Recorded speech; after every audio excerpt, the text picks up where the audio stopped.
Christmas પહેલા સુરતમાં હિન્દુ સંગઠનોની ચેતવણી। 25 ડિસેમ્બરે આવી રહેલા ક્રિસમસના તહેવારને લઈને સુરત જિલ્લાના હિન્દુ સંગઠનો સક્રિય બન્યા છે। સુરત જિલ્લા હિન્દુ સંગઠન દ્વારા શૈક્ષણિક સંસ્થાઓના સંચાલકોને ચેતવણી આપવામાં આવશે। હિન્દુ સંગઠનોનું કહેવું છે કે જો કોઈપણ સ્કૂલ કે કોલેજમાં ક્રિસમસ પર્વની ઉજવણી કરવામાં આવશે તો તેનો ઉગ્ર વિરોધ કરવામાં આવશે। સુરત જિલ્લા હિન્દુ યુવા સંગઠનના આગેવાન જય પટેલે આ વિવાદિત નિવેદન આપ્યું છે। તેમણે શૈક્ષણિક સંસ્થાના સંચાલકોને અપીલ કરી છે કે બાળકોને સાન્તા ક્લોઝના વેશમાં નહીં પરંતુ મહારાણા પ્રતાપ અને છત્રપતિ શિવાજી મહારાજ જેવા મહાન પુરુષોની વેશભૂષા ધારણ કરાવવામાં આવે। જ્યાં શાળામાં કોઈ ખ્રિસ્તી ધર્મના વિદ્યાર્થીઓ જ નથી ત્યાં ક્રિસમસની ઉજવણી કરવાનો કોઈ અર્થ નથી।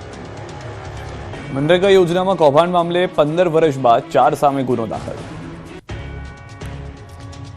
રાજકોટના ધોરાજીના ફરેણીમાં મનરેગા યોજનામાં ભૂતિયા મજૂરોના કૌભાંડમાં 15 વર્ષ બાદ 4 સામે ગુનો નોંધાયો છે।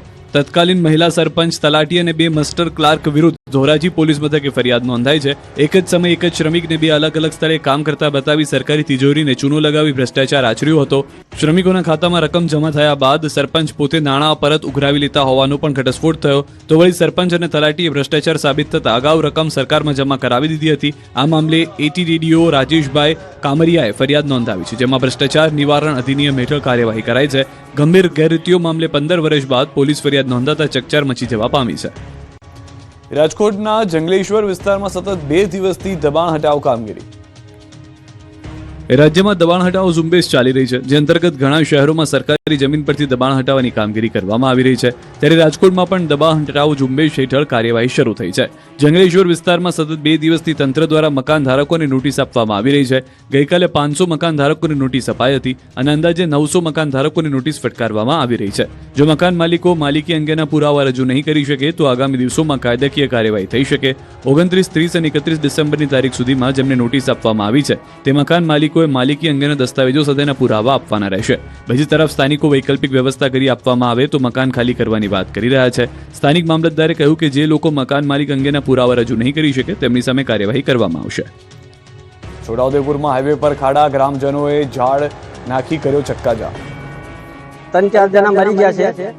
એનું આહેલું તમે દેખ્યું છે અહીંયા કે આ બધું કરી ગયા છે, 2 જણ મરી ગયા છે। આ રસ્તા પર ખાડા પડ્યા છે તે અમે માંગ કરીએ છીએ કે આ રસ્તાના ખાડા પૂરે કાં તો નવો રસ્તો બનાવે। છોટાઉદેપુરથી બારિયાને જોડતા સ્ટેટ હાઈવે 62 પર ખાડાઓના કારણે ચિલરવાટના ગ્રામજનો પરેશાન છે। તેથી રોષે ભરેલા ગ્રામજનો વિરોધ નોંધાવ્યો। ગ્રામજનો ચિલરવાડ ગામે રસ્તા પર ઝાડ નાખી વિરોધ નોંધાવી રહ્યા હતા। આ વિરોધને વચ્ચે ગ્રામજનો 108 ને રસ્તો આપી માનવતા પણ મહેકાવી, જે બાદ છોટાઉદેપુરની સ્થાનિક પોલીસ દ્વારા ગ્રામજનોને સમજાવી રસ્તો ખુલ્લો કરવામાં આવ્યો। જો કે ગ્રામજનો વહેલી તકે ખાડાઓ પૂરવા કે નવો રસ્તો બનાવવા માંગ કરી રહ્યા છે, કારણ કે દરરોજ અહીં ખાડાના કારણે અકસ્માતો થઈ રહ્યા છે। અમદાવાદમાં હવે જાહેર પરિવહનનો ઉપયોગ હવે કોમન કાર્ડથી કરવામાં આવશે। અમદાવાદવાસીઓ માટે ખૂબ જ સારા સમાચાર। હવે બીઆરટીએસ, એએમટીએસ અને મેટ્રો માટે એક જ કોમન કાર્ડથી મુસાફરી કરી શકાશે। અમદાવાદ મહાનગરપાલિકાએ મહત્વપૂર્ણ નિર્ણય કર્યો છે। આગામી સમયમાં બીઆરટીએસ અને એએમટીએસની માટે કોમન કાર્ડ એટલે કે કોમન ટિકિટ રહેશે। એએમસી દ્વારા આઈટીએમએસ અને ઓટોમેટિક ફેર કલેક્શન સિસ્ટમ પ્રોજેક્ટ શરૂ કરાયો છે। આ પ્રોજેક્ટ હેતુ શહેરના પરિવહન માધ્યમો બીઆરટીએસ અને એએમટીએસ તેમજ મેટ્રો એક સાથે જોડી એક જ ડિજિટલ પ્લેટફોર્મ પર કાર્ય છે। આ થકી બસોના સારા રૂટ અને સમયપત્રકથી લોકોને ઝડપી અને આરામદાયક મુસાફરી મળશે, તેમજ બસ ક્યારે આવશે અને ક્યાં વિલંબ છે તેની લાઈવ માહિતી મળતા પબ્લિક ટ્રાન્સપોર્ટ વધુ વિશ્વસનીય બનશે। આખા પ્રોજેક્ટ પાછળ 472 કરોડનો ખર્ચ કરાશે। એક જ એજન્સીને 12 વર્ષનો કોન્ટ્રાક્ટ અપાયો છે। અમદાવાદમાં બાકી પ્રોપર્ટી ટેક્સ વસૂલી માટે વ્યાજ માફી યોજના જાહેર। અમદાવાદ મ્યુનિસિપલ કોર્પોરેશન દ્વારા બાકી પ્રોપર્ટી ટેક્સની વસૂલાત માટે 1 જાન્યુઆરીથી 31 માર્ચ 2026 સુધી વ્યાજ માફી યોજના જાહેર કરવામાં આવી। આ યોજના હેઠળ જૂની ટેક્સ ફોર્મ્યુલાવાળી મિલકતો અને ચાલી ઝૂંપડા માટે 100% વ્યાજ માફી મળશે, તેમજ નવી ફોર્મ્યુલા મુજબ રહેણાંક મિલકતો માટે જાન્યુઆરી મહિનામાં 85% વ્યાજ માફી મળશે, જ્યારે ફેબ્રુઆરીમાં 80% અને માર્ચમાં 75% વ્યાજ માફી મળશે। જ્યારે બિન રહેણાંક મિલકતોને જાન્યુઆરી મહિનામાં 65%, ફેબ્રુઆરીમાં 60% અને માર્ચમાં 50% વ્યાજ માફી મળશે। જો કે આ યોજના ચાલુ વર્ષે 2025-26ના ટેક્સ માટે લાગુ પડશે નહીં। ટ્રેનની જેમ હવે એક્સપ્રેસ એસટી બસમાં પણ ફૂડ બુકિંગ કરી શકાશે।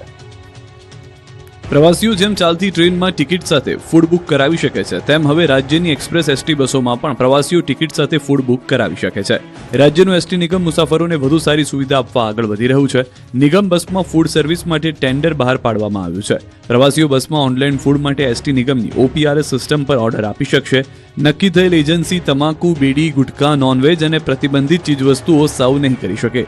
એજન્સીઓ ઓનલાઈન ફૂડ માટે કેટલાક નિયમોનું પણ પાલન કરવું પડશે. પ્રવાસીઓ અને ફૂડ એજન્સીઓ બંને નિયમોનું પાલન કરવું પડશે, જેમાં શરતોને આધીન પ્રવાસીઓ ટિકિટ સાથે ફૂડ બુક કરાવી શકશે. જે સ્થળે પ્રવાસીને ફૂડ જોઈતું હોય તેના 3 કલાક પહેલા ફૂડ બુક કરાવવું પડશે. પ્રવાસી ટિકિટ સાથે ફૂડ બુક કરી શકે છે તો એજન્સી માટે પણ શરતો રહેશે, જેમાં સમયસર ફૂડ નહીં પહોંચાડાય તો 5,000 થી 10,000નો દંડની જોગવાઈ કરવામાં આવી છે. આ સાથે જ રાજ્યના એસટી નિગમની યશ કલગીમાં વધુ એક પીછું ઉમેરાવા જઈ રહ્યું છે. સુરતમાં માનવતાને હચમચાવી નાખે તેવી ઘટના. સુરત શહેરના અમરોલી વિસ્તારમાંથી માનવતાને હચમચાવી નાખે તેવી ઘટના સામે આવી. પુત્ર અને પુત્રવધૂના ત્રાસથી એક વૃદ્ધાને વૃદ્ધાશ્રમનો સહારો લેવો પડ્યો. વૃદ્ધાએ હ્યુમન ઇમ્પ્રુવમેન્ટ ચેરિટેબલ ટ્રસ્ટના સમાજસેવક ચેતનાબેન સાવલિયાનો સંપર્ક કર્યો. ઘરમાં અપમાન, અપશબ્દો અને ભૂખમરી જેવી પરિસ્થિતિનો સામનો કરતી આ વૃદ્ધા અંતે વૃદ્ધાશ્રમનો સહારો લેવા માટે મજબૂર બન્યા. માહિતી મળતા હ્યુમન ઇમ્પ્રુવમેન્ટ ચેરિટેબલ ટ્રસ્ટના સંચાલકો અમરોલી પોલીસ સ્ટેશનના સ્ટાફ સાથે વૃદ્ધાને લેવા તેમના ઘરે પહોંચ્યા. જોકે આશ્ચર્યજનક રીતે પોલીસ અને વૃદ્ધાશ્રમના સંચાલકોની હાજરીમાં પણ પુત્રવધુ શિલ્પા ફળદુ અને તેમની દીકરીએ વૃદ્ધા સાથે અપમાનજનક અને અસભ્ય ભાષામાં વાતચીત કરી. એટલું જ નહીં, વૃદ્ધાના દીકરાએ પણ પોતાની માતાને કહ્યું, જતા હોય તો જાઓ, પાછા આવવાની જરૂર નથી. દીકરા અને પુત્રવધુના આવા નિષ્ઠુર વર્તનથી વૃદ્ધા અંતે વૃદ્ધાશ્રમમાં રહેવા મજબૂર બન્યા.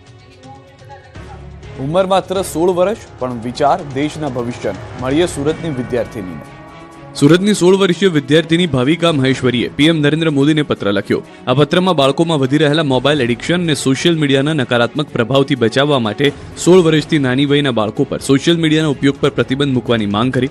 ઓસ્ટ્રેલિયામાં અમલી બનેલા કડક નિયમોનો ઉલ્લેખ કરી. ભારતમાં પણ સોશિયલ મીડિયા કંપનીઓ માટે ઉંમર વેરિફિકેશન અનિવાર્ય બનાવવાની માંગ કરી. આ સાથે આ મુદ્દે મન કી બાતમાં ચર્ચા કરવાની પણ વિનંતી કરી.